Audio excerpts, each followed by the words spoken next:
bersama-sama memuji dan menyembah Tuhan. Biarlah kedukaan yang ada tidak menjadi penghalang untuk saat ini hati kita bersatu memuji dan menyembah Tuhan.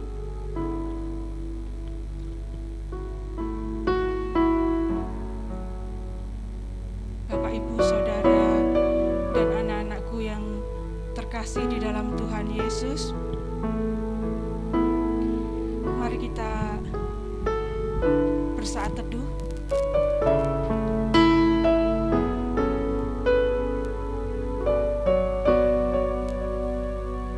Apa yang terjadi?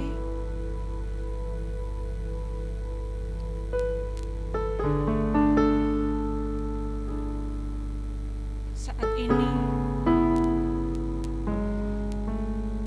kami harus tetap mengucap syukur.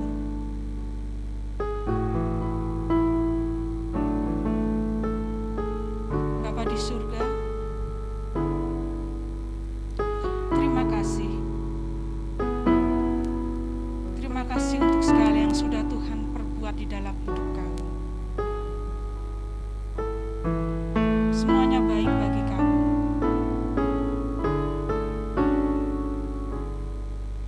Semua karena anugerah Tuhan bagi kami yang selalu Kau limpahkan, begitu luar biasa bagi kami. Anugerah yang harus selalu kami syukuri.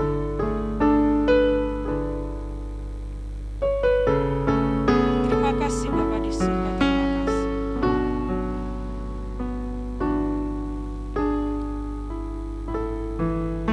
Mari bersama-sama saya ajak Bapak, Ibu, Saudara untuk berdoa. Bapa kami yang di surga, dikuduskanlah nama-Mu, datanglah kerajaan-Mu, jadilah kehendak-Mu di bumi seperti di surga.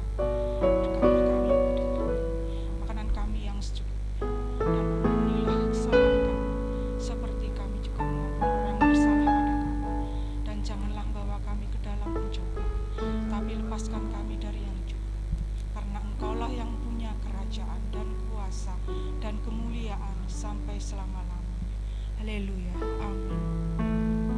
Mari bersama-sama Bapak, Ibu, Saudara, kita memuji Tuhan, kita sembah Dia dengan segenap hati dan pikiran kita.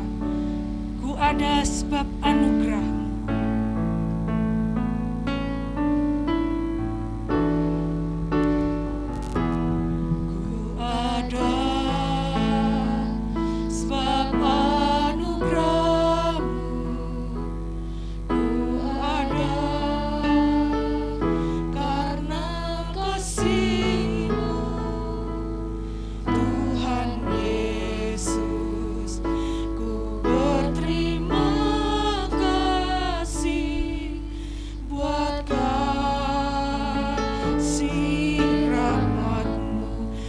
Ada sebab anugerah-Mu.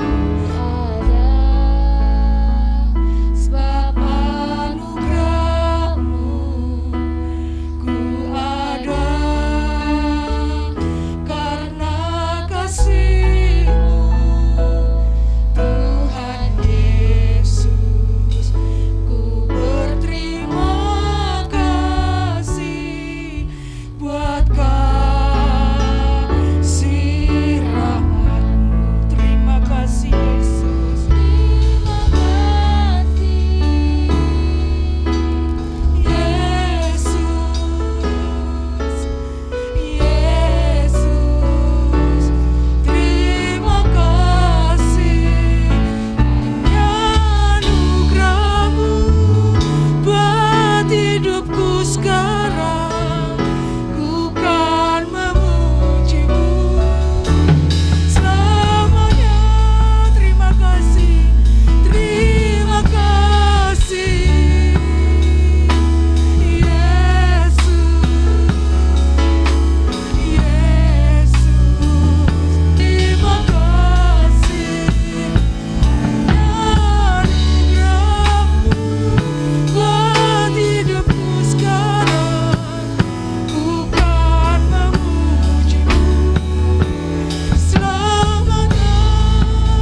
kasih Yesus.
Pak Nelson untuk pelayanan di daerah yang mulai rutin Bapak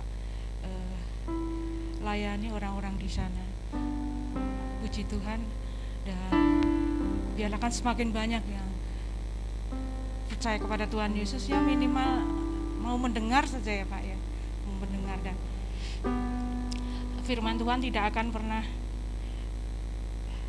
sia-sia kalau sudah didengarkan oleh orang. Baik, ada yang lain? Indri ada? Enggak. Oke. Ya, kalau enggak ada, kita akan mendengarkan firman Tuhan.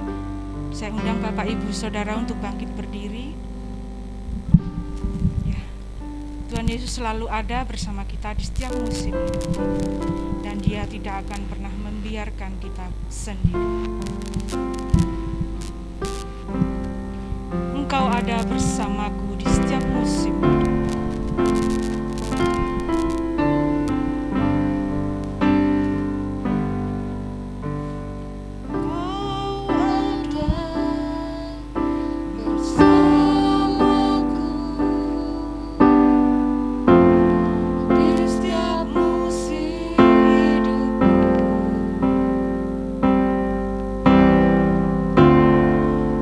Pernah kau biarkan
selalu ada bersama kami.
Tuhan,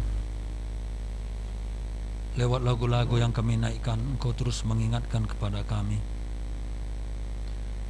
bahwa Engkaulah sumber pertolongan, sumber kehidupan, sumber berkat, sumber perlindungan, dan bahkan sumber segala sesuatunya untuk kelangsungan hidup kami. Sesungguhnya Tuhan, kami tidak mungkin jalan sendiri tanpa adanya Engkau yang selalu menyertai, memberkati, memelihara dengan kasih sayang-Mu yang besar. Adapun kami berkumpul dengan jumlah yang sedikit ini pun adalah anugerah Tuhan. Terima kasih untuk segenap kemurahan-Mu bagi kami. Tuhan, apakah yang dapat kami katakan? Dan nyanyian apakah yang dapat kami lantunkan untuk bisa menyampaikan isi hati kami yang terdalam atas segenap anugerah Tuhan bagi hidup kami? Sesungguhnya tidak ada satupun yang layak, tidak ada satupun yang sempurna, tetapi Engkau menerima kami. Kami bersyukur kepadamu karena Engkaulah Tuhan yang menerima kami apa adanya. Terpujilah Engkau untuk segenap kebaikan-Mu. Tuhan, kami membuka hati kami kepadamu. Kami tetap memerlukan Engkau, memerlukan firman-Mu. Tolonglah kami supaya kami tetap bisa mencerna dengan baik. Konsentrasi kami terpusat hanya kepadamu. Terima kasih Tuhan, urapi kami semua. Urapilah hamba-Mu ini. Buatlah hamba-Mu berkata-kata demi nama-Mu dan karena nama-Mu. Sebab firman-Mu ini juga terlalu agung untuk diucapkan. Bagaimana bisa mulut yang penuh dengan dosa ini, seperti yang dikatakan oleh Nabi Yesaya, bahwa kami tinggal di antara orang-orang yang tidak tahir mulutnya. Pakailah hamba-Mu, mohon belas kasihan-Mu. Di dalam nama Tuhan kami Yesus Kristus kami berdoa. Amin. Silakan Bapak Ibu duduk kembali. Mari kita membuka Alkitab kita dari Yohanes pasal yang ketiga, ayat yang 14. Yohanes pasal 3 ayat 14 sampai dengan 21. Sebetulnya saya akan membahas satu perikop ini, tetapi yang kita akan baca adalah pasal yang ke-14 sampai dengan ayat 14 sampai dengan 21. Ya, terima kasih Pak Pur. Ya. Baik Bapak Ibu, kalau sudah dapat, kita akan melihat bagian ayat ini, kita akan bacakan. Demikianlah firman Tuhan dari Yohanes pasal yang ketiga ayat 14 sampai dengan 21. Dan sama seperti Musa meninggikan ular di padang gurun, demikian juga anak manusia harus ditinggikan, supaya setiap orang yang percaya kepadanya beroleh hidup yang kekal.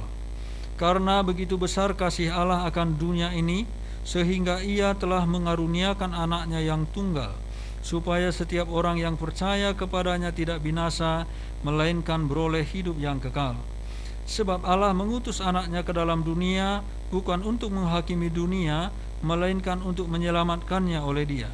Barang siapa percaya kepadanya, ia tidak akan dihukum.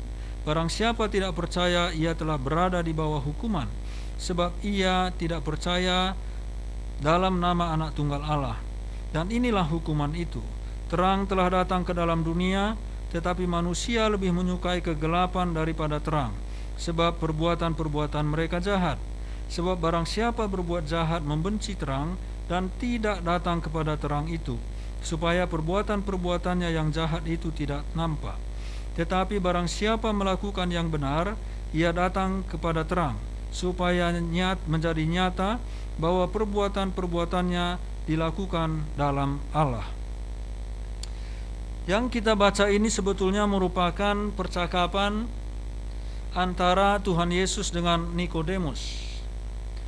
Nah, waktu itu Nikodemus pada waktu malam hari secara diam-diam dia datang menemui Tuhan Yesus. Ya, ayat 2. Ia datang pada waktu malam kepada Yesus dan berkata, dan seterusnya. Kenapa Nikodemus ini datang pada malam hari? Datangnya diam-diam, barangkali juga mengendap-endap, karena dia takut dihakimi, takut dimarahi, takut dicela oleh orang-orang Farisi, oleh ahli-ahli Taurat. Karena orang-orang Farisi dan ahli-ahli Taurat itu selalu memusuhi Tuhan Yesus, walaupun ada sebagian kecil yang percaya kepada Tuhan Yesus. Jadi sebagian besar atau sekelompok besar orang-orang Farisi dan ahli-ahli Taurat itu adalah orang-orang yang kontra terhadap Tuhan Yesus dan terhadap pengajaran-pengajarannya. Sehingga Nikodemus ini mencoba menemui Tuhan Yesus karena ada rasa penasaran dan ada satu keyakinan di dalam dirinya bahwa Tuhan Yesus itu pastilah yang diutus oleh Allah. Nah, siapa Nikodemus? Kalau kita lihat tadi di ayat yang ke-1 dikatakan bahwa dia adalah seorang pemimpin agama Yahudi. Seorang pemimpin agama Yahudi. Kalau kita melihat lagi di di ayat yang ke-10, dia disebut di sana sebagai pengajar Israel.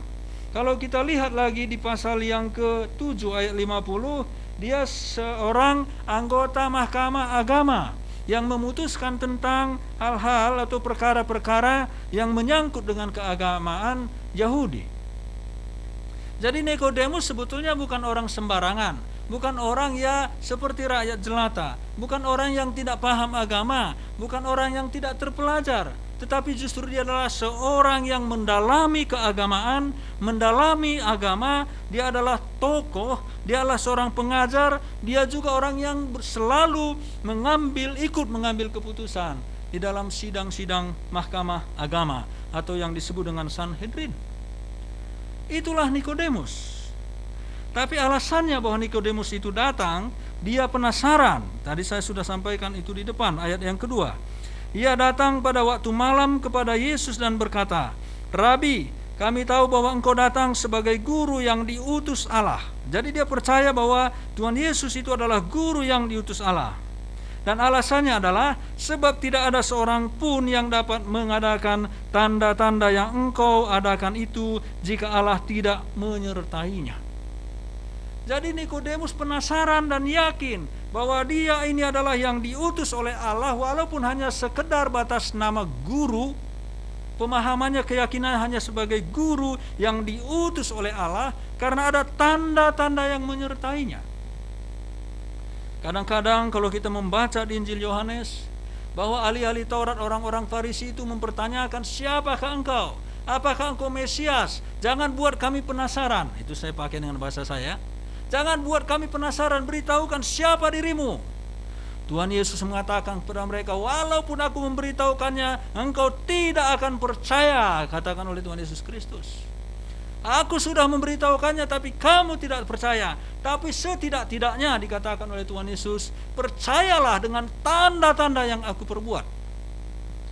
Dan salah seorang yang percaya dengan tanda-tanda itu adalah Nikodemus. Tapi mayoritas ahli-ahli Taurat dan orang-orang Farisi tidak percaya dan bahkan kontra, memusuhi dan selalu mencari cara bagaimana menjebak Tuhan Yesus supaya Tuhan Yesus itu bisa ditangkap, diadili.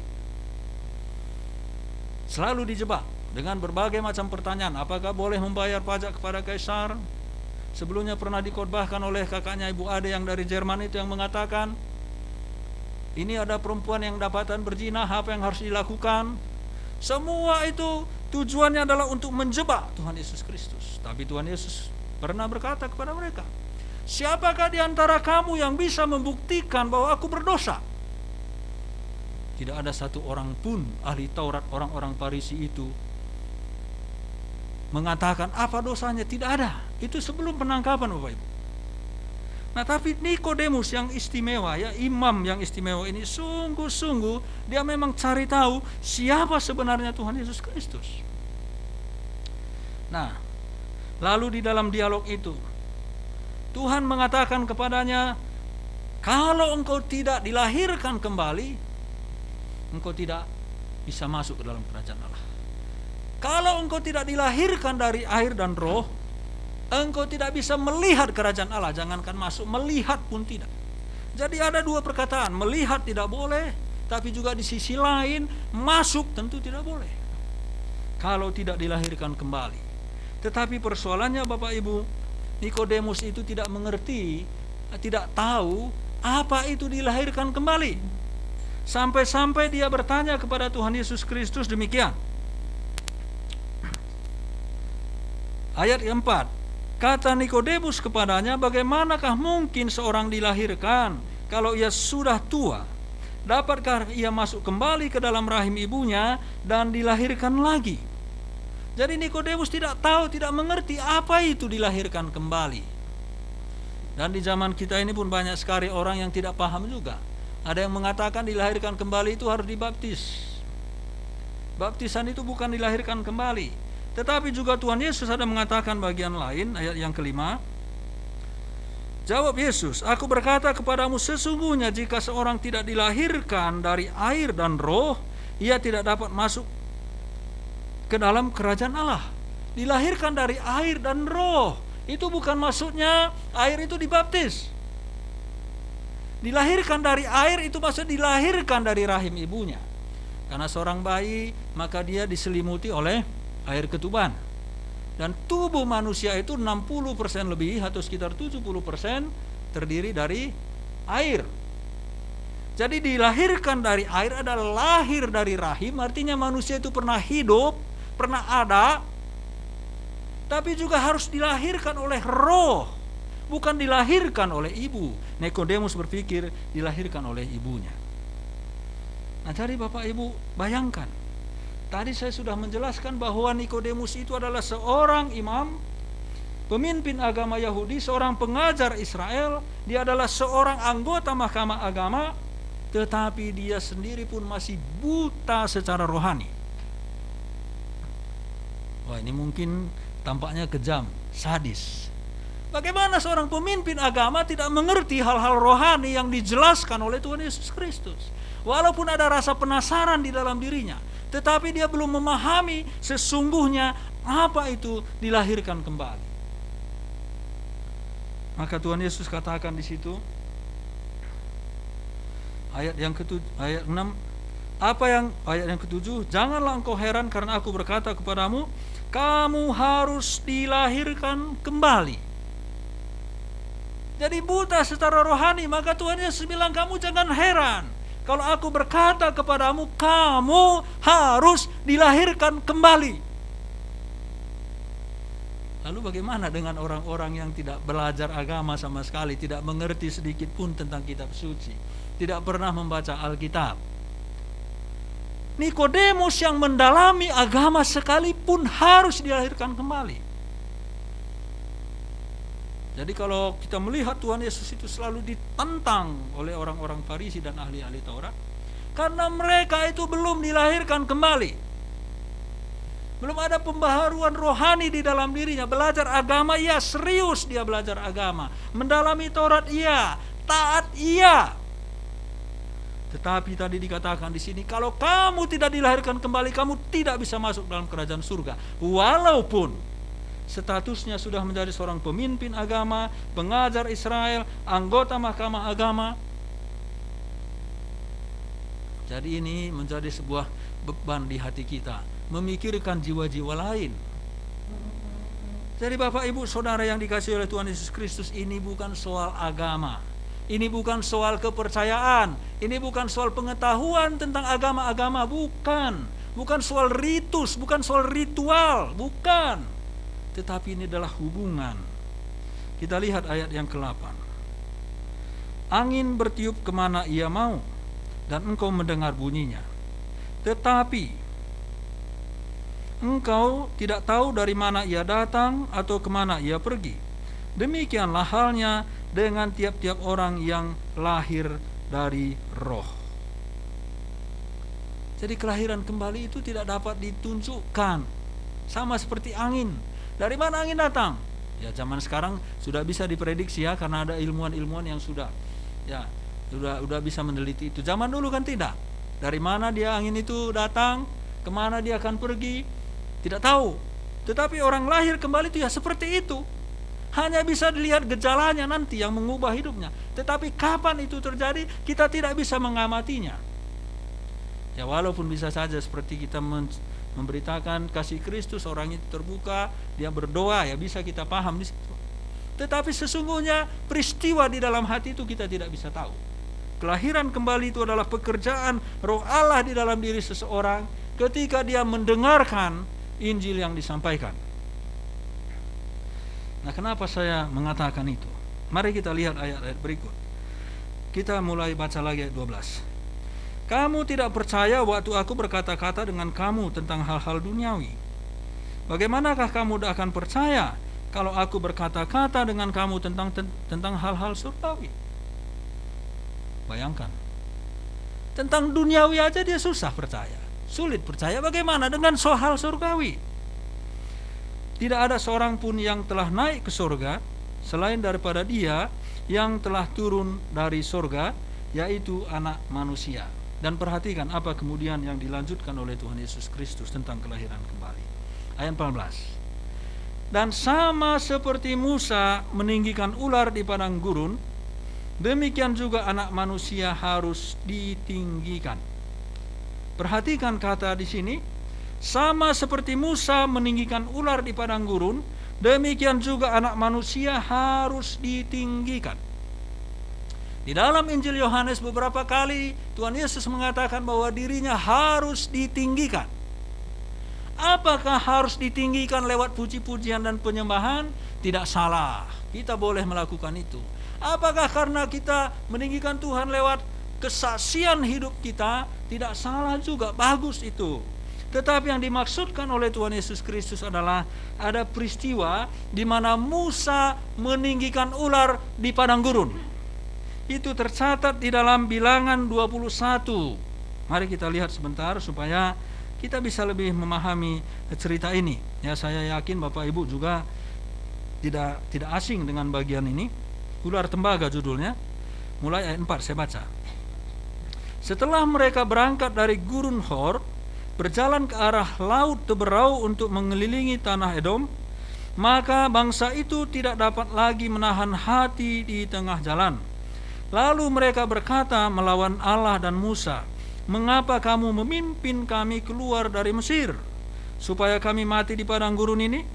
Sebab di sini tidak ada roti dan tidak ada air, dan akan makanan hambar ini kami telah muak." Maksudnya mana? Lalu Tuhan menyuruh ular-ular tedung ke antara bangsa itu yang memagut mereka, sehingga banyak dari antara orang Israel yang mati. Kemudian datanglah bangsa itu mendapatkan Musa dan berkata, "Kami telah berdosa sebab kami berkata-kata melawan Tuhan, dan engkau berdoalah kepada Tuhan supaya dijauhkannya ular-ular ini daripada kami." Lalu Musa berdoa untuk bangsa itu. Maka berfirmanlah Tuhan kepada Musa, "Buatlah ular tedung dan taruhlah itu pada sebuah tiang, maka setiap orang yang terpagut jika ia melihatnya akan tetap hidup." Lalu Musa membuat ular tembaga dan menaruhnya pada sebuah tiang. Maka jika seseorang dipagut ular dan ia memandang kepada ular tembaga itu, tetaplah ia hidup. Bapak Ibu sudah melihat ceritanya? Jadi yang dimaksud di situ sama seperti Musa meninggikan ular di padang gurun, ya seperti yang kita baca tadi, bukan berarti Tuhan Yesus itu ditinggikan, karena ditinggikan lewat puji-pujian kita itu akan menyelamatkan orang. Tidak. Jadi ceritanya tadi adalah bahwa bangsa Israel itu bersungut-sungut, mereka menentang Tuhan, mereka menentang Musa. "Kenapa engkau kami bawa ke sini? Apakah supaya kami mati di padang gurun ini? Kami sudah muak, kami sudah bosan dengan makan mana terus-menerus." Mereka bersungut-sungut, baru Tuhan mengutus ular-ular untuk membagut mereka. Siapa yang dipagut oleh ular itu? Keracunan dan membuat orang mati. Lalu mereka berseru kepada Tuhan, "Ampuni kami, mohon belas kasihan Tuhan." Lalu Tuhan berkata kepada Musa, "Musa, buatlah ular di tiang tembaga. Ular tembaga di tiang. Siapa yang akan melihat ular itu, dia akan sembuh." Dan betul, Musa lakukan itu. Setiap orang yang sakit, sudah sekarat karena dipagut oleh ular, ular berbisa, dia pandang saja kepada apa tadi? ular tembaga. Mereka sembuh. Inilah yang dimaksudkan oleh Tuhan Yesus. Memandang kepada dirinya yang tersalib. Kalau dulu orang-orang Israel yang berdosa itu memandang kepada ular tembaga karena imannya, dia sembuh.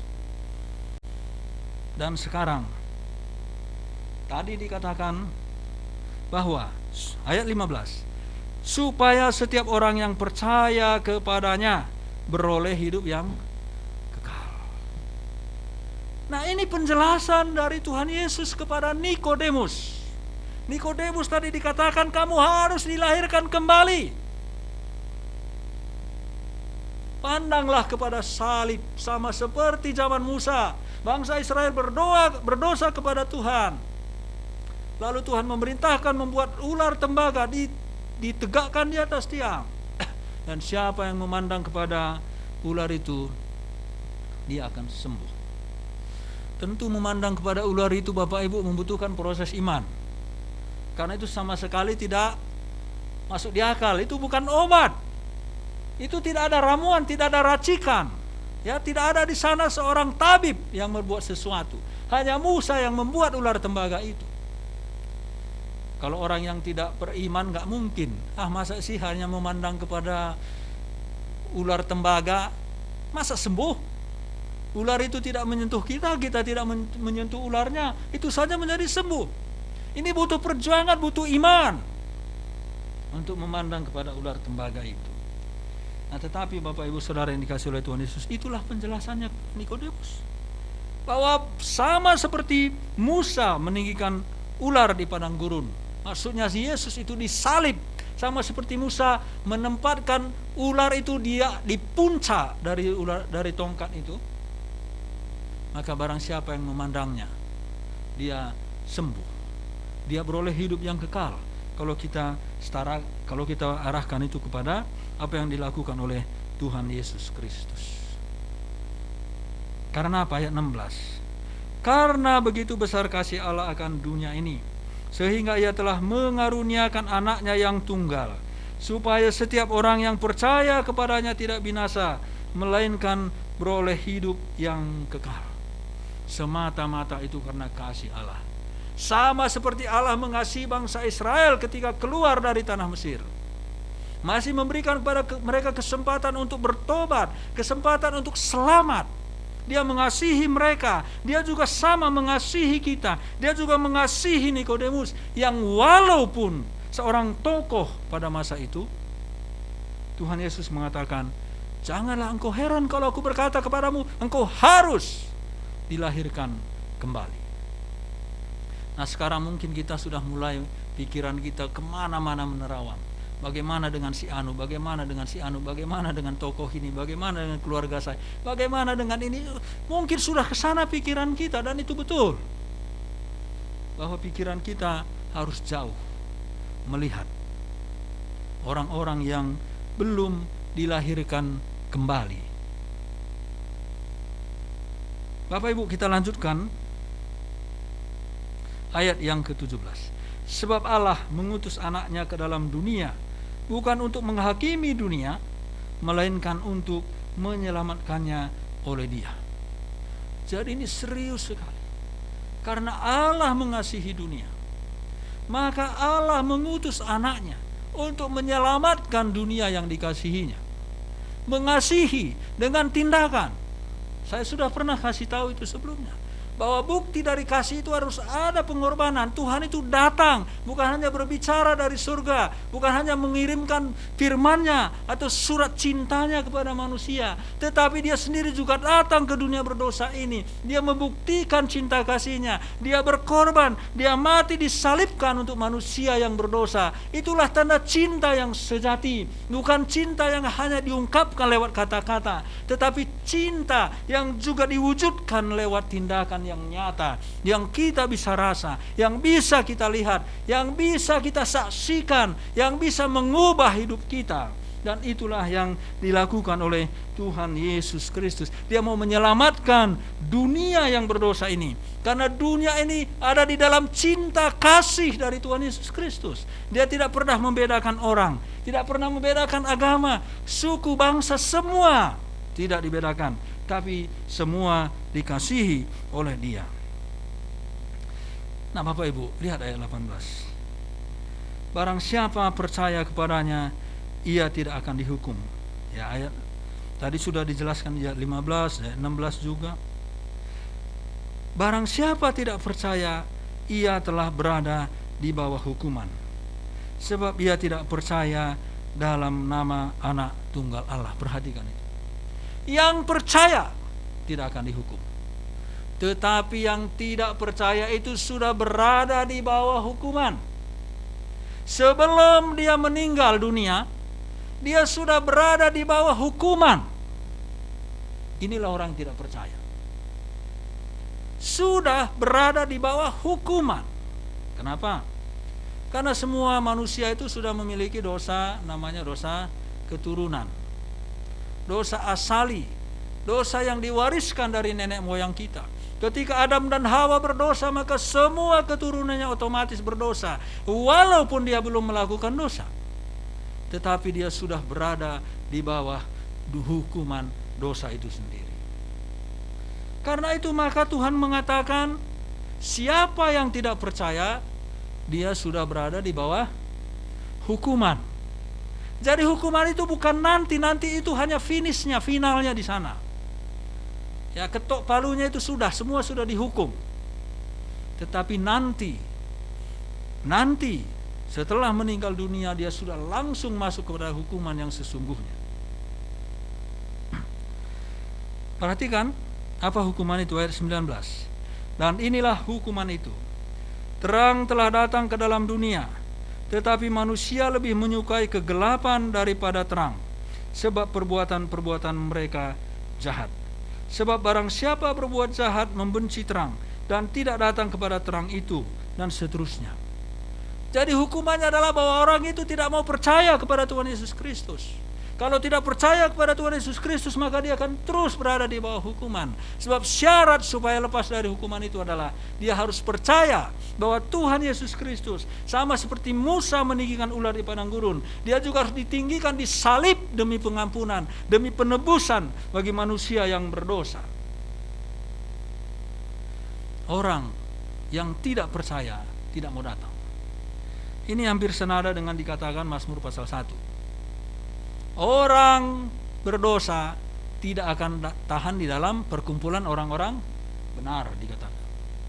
Karena dia tidak percaya kepada Tuhan Yesus Kristus, maka dia tidak berani berhadapan dengan Tuhan. Dia selalu menjauh. Karena begitu berhadapan dengan Tuhan, maka dia melihat wajahnya jelek sekali. Tahu maksudnya? Bukan wajah ini. Secara rohani, kalau kita berhadapan dengan kekudusan Tuhan, kita tidak akan tahan. Kita sudah melihat semua dosa kita. Terlalu suci, terlalu kudus Tuhan. Kita terlalu berdosa, sehingga kita tidak mungkin berhadapan dengan kekudusannya. Itulah sebabnya maka orang sangat kadang tidak mau ke gereja. Ya, seperti om saya katakan, kenapa tidak mau ke gereja, om? Ya kan saya sudah pernah bilang, dia hanya ngantar tante itu sampai di luar gereja.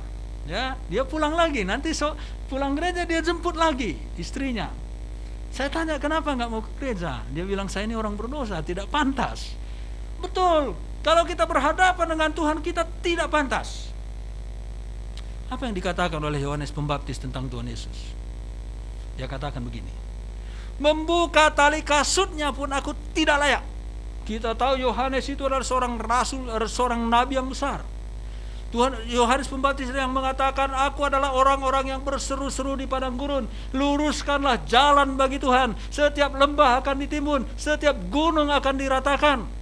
Tetapi juga dia mengatakan, aku tidak layak untuk membuka tali kasutnya.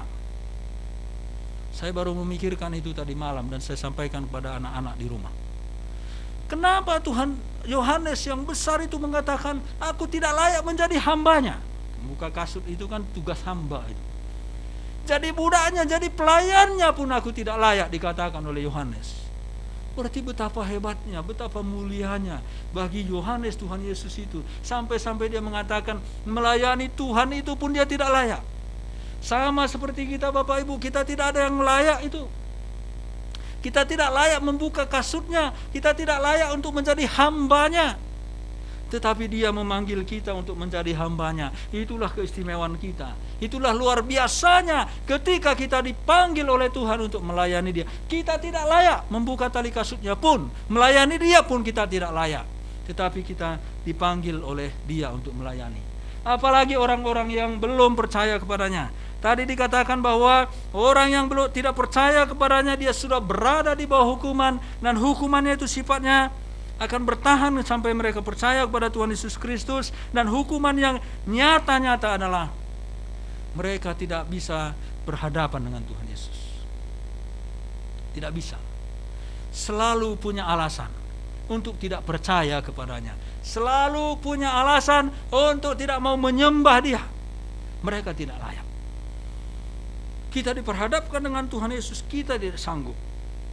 Ketika imam-imam membawa perempuan yang dituduh kedapatan berzina kepada Tuhan Yesus, maka dengan tenang Tuhan Yesus berkata kepada mereka, bertanya kepada mereka, siapa di antara kamu yang tidak berdosa? Dialah yang pertama sekali melempari perempuan ini. Maka Alkitab mencatat semua orang itu pergi, mulai dari yang tertua sampai yang termuda. Mereka berdosa. Tuhan Yesus baru berkata, siapa di antara kamu tidak berdosa, lemparlah. Semua mundur. Betapa hebatnya, betapa mulianya Tuhan kita itu. Tetapi saya katakan tadi, kita dipanggil untuk melayani dia. Walaupun kita tidak layak, sama seperti Yohanes Pembaptis mengatakan, membuka tali kasutnya pun aku tidak layak. Tetapi justru kita pun dipakai oleh Tuhan, sama seperti Yohanes Pembaptis dipakai oleh Tuhan. Saya lanjutkan. Ayat 20 tadi saya ulangi. Sebab barang siapa berbuat jahat membenci terang dan tidak datang kepada terang, supaya perbuatan-perbuatan yang jahat itu tidak nampak. Dia tidak akan datang, karena dia berhadapan dengan Tuhan, berhadapan dengan firman Tuhan. Maka firman itu terus menghakimi dia, terus menghakimi dia. Tuhan itu terus seperti berbicara kepadanya, hai engkau adalah orang berdosa, engkau tidak layak, engkau harus dihukum, dan seterusnya. Mereka tidak akan mau datang.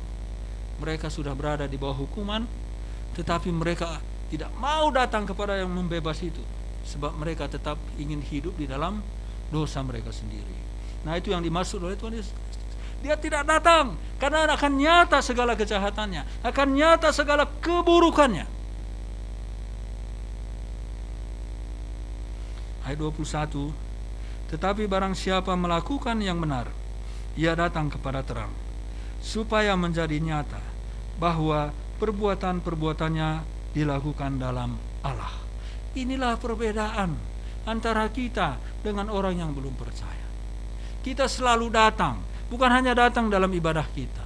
Kita datang di dalam doa-doa kita. Kita datang di dalam persekutuan rumah tangga kita. Kita datang secara pribadi terus kepada Tuhan.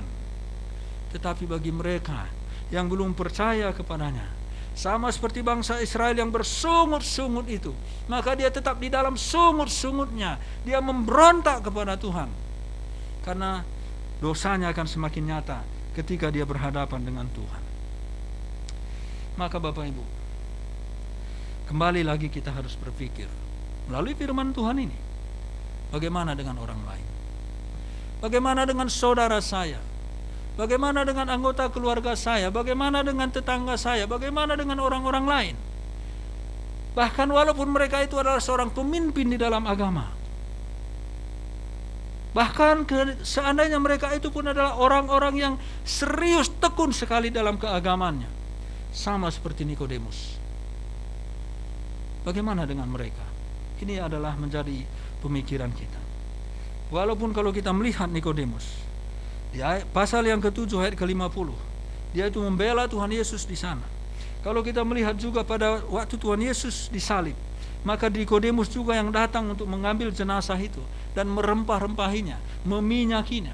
Artinya bahwa kemudian Nikodemus ini mengalami sebuah perubahan. Walaupun tadi dia datangnya ngumpet-ngumpet pada malam hari, tetapi lewat dialog, lewat pembicaraannya dengan Tuhan Yesus Kristus, itu kemudian mengubah pandangannya secara spiritual. Dan itu kemudian mengubah sikap hidupnya. Sehingga di hadapan Sanhedrin dia sudah berani membela Tuhan Yesus Kristus. Tadinya dia datang malam hari karena takut, tapi sekarang dia berani membela. Bukan hanya sekedar membela, tapi ketika Tuhan Yesus juga mati di salib, dia datang, dia meminta jenazah itu supaya jenazah itu bisa dikuburkan. Dia menurunkan jenazah itu dan bahkan dia merempah-rempahi, memberikan wangi-wangian kepada jenazah itu sebagaimana umumnya pada zaman itu. Ada suatu perubahan yang terjadi. Dia datang. Berbeda dengan yang lain memberontak, tapi dia datang. Dia adalah imam yang istimewa, anggota Sanhedrin yang istimewa, pemimpin agama Yahudi yang istimewa, karena dia terbuka kepada Injil Tuhan Yesus Kristus. Tetapi Bapak, tetap harus ada penjelasan tentang hal ini. Dan itulah yang dilakukan oleh Tuhan Yesus Kristus. Dan kita adalah bagian dari orang-orang yang memberikan penjelasan itu kepada orang-orang lain yang masih sama seperti bangsa Israel, yang memberontak kepada Tuhan, sama seperti bangsa Israel yang bersungut-sungut menantang Tuhan. Mereka membutuhkan salib Kristus, sama seperti Musa meninggikan ular di padang gurun. Demikian juga Anak Manusia harus ditinggikan, supaya setiap orang yang percaya kepadanya tidak binasa, melainkan beroleh hidup yang kekal. Kembali lagi, kitalah orang yang membawa berita ini kepada dunia kita yang sedang mencari keselamatan. Mari kita berdoa. Terima kasih Bapa, kami bersyukur kami sudah mendengar firman-Mu. Dan lebih kami syukuri dari semua adalah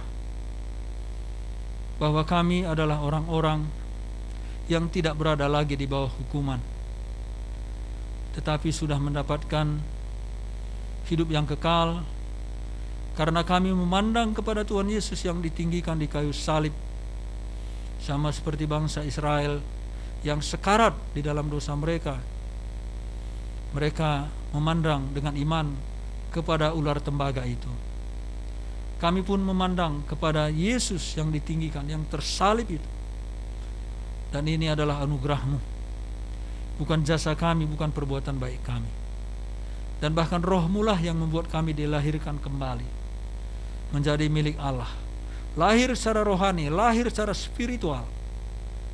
Terima kasih Tuhan, tolong kami supaya kami memikirkan orang-orang lain, agar kami menjadi bagian dari orang-orang yang dipakai oleh Tuhan untuk menyelamatkan orang-orang yang belum percaya kepadamu.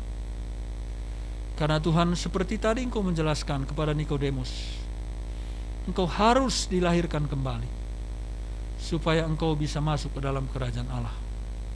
Ya Tuhan, bagaimana dengan saudara-saudara kami yang tidak hidup di dalam keagamaan yang benar, walaupun mereka mungkin beragama? Kami serahkan mereka ke dalam tangan-Mu. Tapi Engkau juga menuntun kami agar kami berani menyampaikan kebenaran, menyampaikan berita keselamatan di dalam Tuhan Yesus Kristus. Terima kasih Bapa, kami juga bersyukur karena Engkau memakai kami. Sesungguhnya kami juga sama seperti Yohanes yang mengatakan, membuka tali kasutnya pun aku tidak layak. Betul Tuhan, kami tidak layak untuk melayani-Mu. Tetapi karena salib itulah kami bisa melayani-Mu, sebab Engkau sudah menebus kami, menyucikan kami, membasuh kami, walaupun di dalam ketidaksempurnaan kami. Tetapi Tuhan, Engkau mau memakai kami. Pakailah kami lebih lagi. Terima kasih. Terpujilah Engkau sampai selama-lamanya. Di dalam nama Tuhan Yesus Kristus kami berdoa. Haleluya. Amin. Silakan.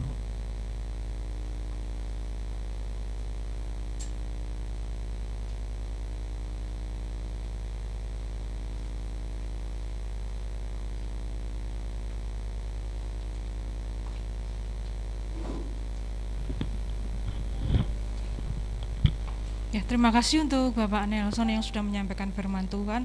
Tuhan Yesus memberkati pelayanan Bapak, keluarga Bapak, dan juga semua yang selama ini Bapak perjuangkan. Terima kasih sekali lagi. Dan kita akan memberikan persembahan Sebelum kita memberikan persembahan, mari kita berdoa. Bapa di surga, terima kasih untuk kesempatan pada pagi siang hari ini. Terima kasih untuk firman Tuhan yang sudah Engkau taburkan melalui hamba-Mu Pendeta Nelson. Tuhan Yesus memberkati semua apa yang menjadikan keinginan, cita-cita Bapak Pendeta Nelson. Tuhan sendiri yang terus pakai Pendeta Nelson dengan semakin luar biasa. Terima kasih Tuhan Yesus.